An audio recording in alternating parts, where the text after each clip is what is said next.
Hi friends, it's Lisa and I'm back with my final video of the individual liquid watercolor reviews. This one is the Pinkfresh and this is the brand new line. You can see there all the different colors. It comes in 12. I'm going to use this cute Unicorn Dream stamp set from Pinkfresh today as a watercolor. I want to be clear up front. I'm using a new embossing powder, the Frosted Crystal. I thought this was white embossing powder with glitter, and it's clear embossing powder with crackle. So got definitely a different result than I expected. So if the card looks a little weird, it's for that reason, and I don't want you to feel like it's the ink. But I was totally done by this point, and I decided, I was like, I'll just leave it.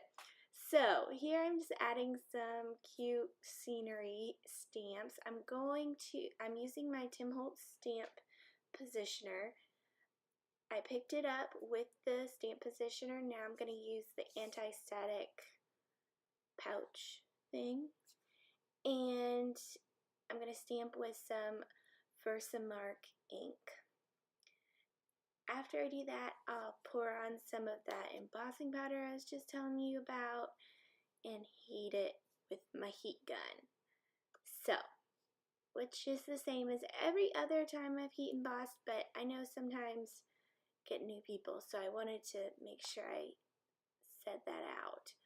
So, these inks are really fun. They come in a glass bottle with a pipette dropper at the top, so that's really nice. One thing that they do have that's a little difficult is kind of a child-proof lid. So you feel real comfortable traveling with them, but they are a little hard to open and close. One thing I want to note is on Wednesday or Thursday of this week, I have a comparison of all of the different liquid watercolors coming up. It's a little bit of a longer video than I usually do, but it's really good. So go ahead and subscribe or come back. You can check that out. You get to see all the different watercolors side by side. And if you're interested in purchasing one of these liquid watercolor sets or a variety of colors, that'll be very helpful to you. So here I am heating with my heat tool. You can see it melted really fast, and we're gonna tape it down to my board and start painting. How exciting. Oops, I've forgotten I made a small mistake. This is the first time I ever stamped with this stamp, and so it either messed up or I didn't put the stamp down where it needed to be. So I added that leg back in, and I'm going to heat dry it.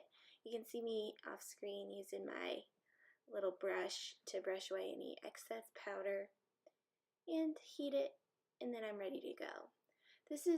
Having those embossing pens is really nice to fill in anytime you have an issue. I bought them for a commissioned piece that I had a few weeks ago, so they're really fun to play with. Next, I have the watercolor taped down to my Tim Holtz glass grid mat. Here are the colors again, just in case you're interested. I really liked the color line on this one. And you can see here I'm having a little bit of trouble opening it, but I get it open. That's the one thing about these inks that I'm not in love with. It's nice because you feel safe traveling with it. You're not too worried about knocking it over when closed, but getting it open is a little bit of a pain.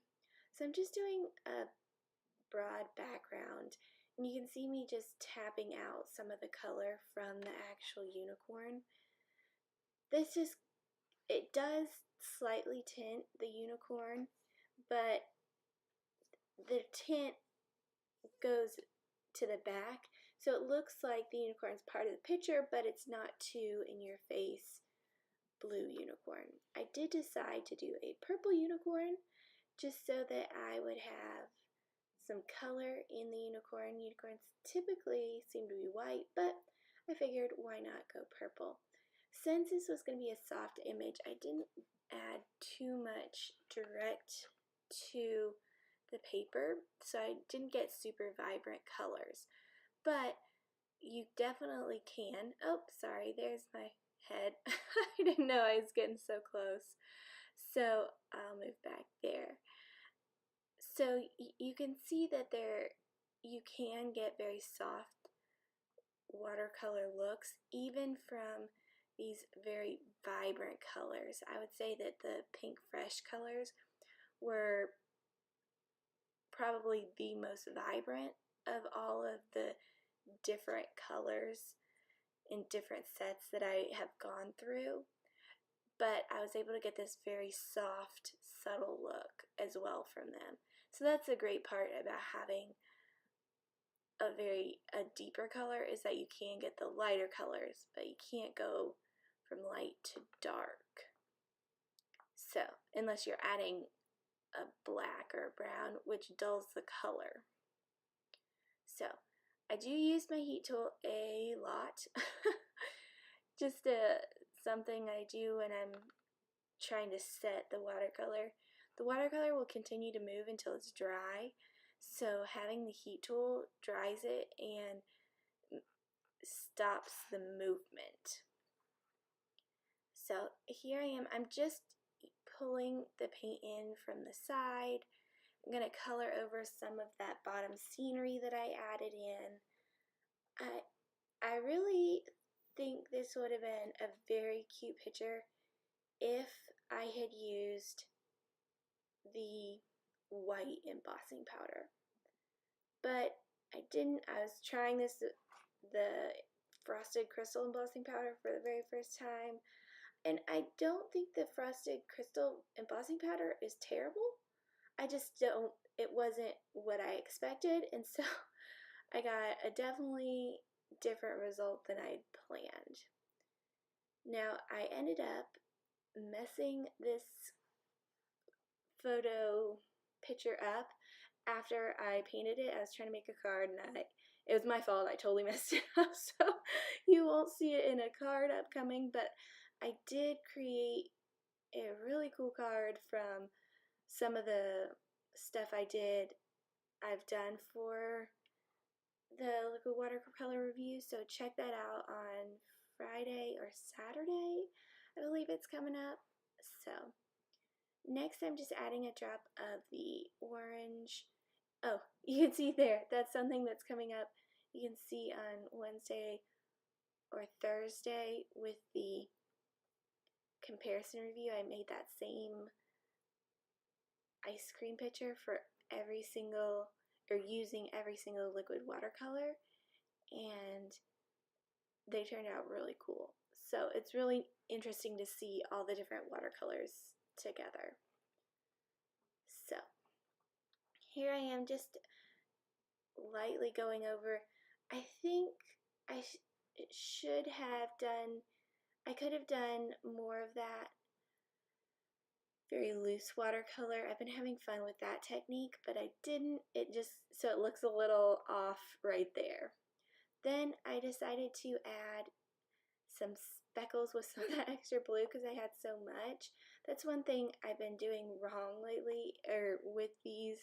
I put down too much watercolor. See, that is way too much. I could have done a teeny tiny drop and I would have gotten plenty of stuff. I'm adding just a hillside for the unicorn to be walking on.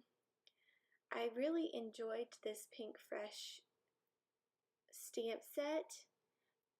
I didn't get any other stamp sets when I bought the watercolors a few months ago. I bought them when they came out for pre-order, and I decided I'd buy one stamp set with it. This was my favorite, and I thought it was so cute.